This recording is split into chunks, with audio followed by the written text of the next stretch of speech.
Pernahkah kamu merasa bahwa dunia terus berjalan, tapi kamu tertinggal jauh di belakang? Aku pernah. Duduk diam di pojok kamar kos, lampu kuning temaram, jendela terbuka, angin malam masuk pelan-pelan, tapi yang terasa justru hampa. Notifikasi ramai, dunia sibuk, tapi batinku kosong. Sampai suatu malam, aku nonton episode awal Solo Leveling. Sung Jin-woo, hunter terlemah, ditinggalkan di dungeon.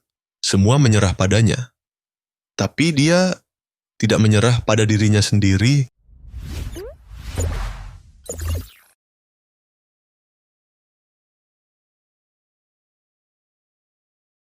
Solo Leveling bukan sekadar cerita tentang kekuatan, monster, atau ranking system.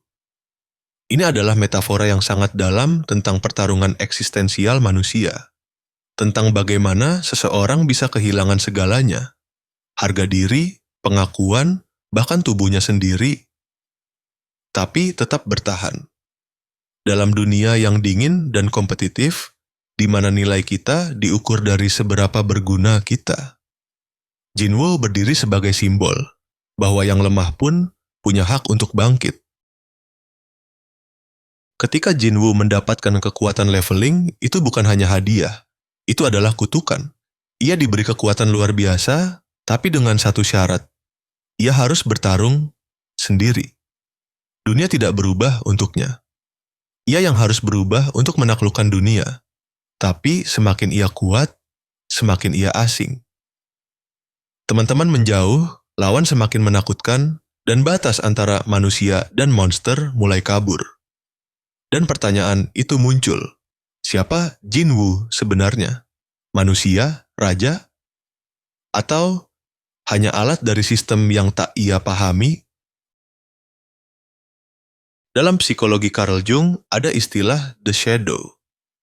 Bayangan, sisi gelap dari diri kita yang sering kita sembunyikan. Dalam Solo Leveling, shadow literally menjadi kekuatannya, tapi juga menjadi cermin jujur dari dirinya sendiri. Saat Jin-woo bertarung dengan wujud shadow-nya, itu bukan hanya duel kekuatan. Itu adalah pertarungan eksistensial. Antara ego dan kebenaran. Antara harapan dan trauma. Disinilah Solo Leveling mengingatkan kita bahwa pertarungan paling berat bukanlah melawan dunia luar, tapi melawan bayangan diri sendiri. Lukisan The Scream karya Edvard Munch menggambarkan teriakan yang tak bersuara.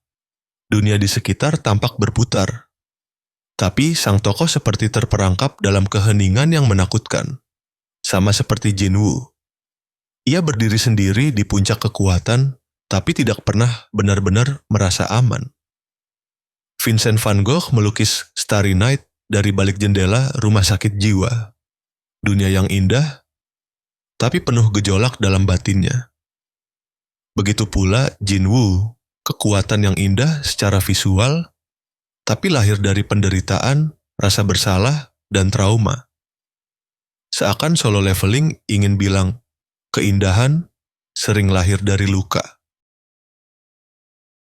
Kita mungkin tidak punya sistem leveling. Tidak ada notifikasi EXP setiap kali kita menyelesaikan pekerjaan atau mengatasi rasa cemas. Tapi kita semua sedang naik level. Dalam cara kita sendiri, dalam pace kita sendiri, kadang kita gagal. Kadang kita menangis di tengah malam. Tapi kita tetap bangkit. Seperti Jin-woo yang pernah dianggap kelas E. Kita semua berhak untuk tumbuh. Kita semua berhak untuk menang atas diri kita sendiri. Jika kamu sedang bertarung hari ini, aku cuma mau bilang satu hal, kamu nggak sendiri. Boleh istirahat, boleh pelan-pelan, tapi jangan menyerah. Karena dalam dungeon gelap yang kamu hadapi, kamu adalah satu-satunya yang bisa menyelamatkan dirimu sendiri. Dan itu bukan kelemahan, itu adalah kekuatan.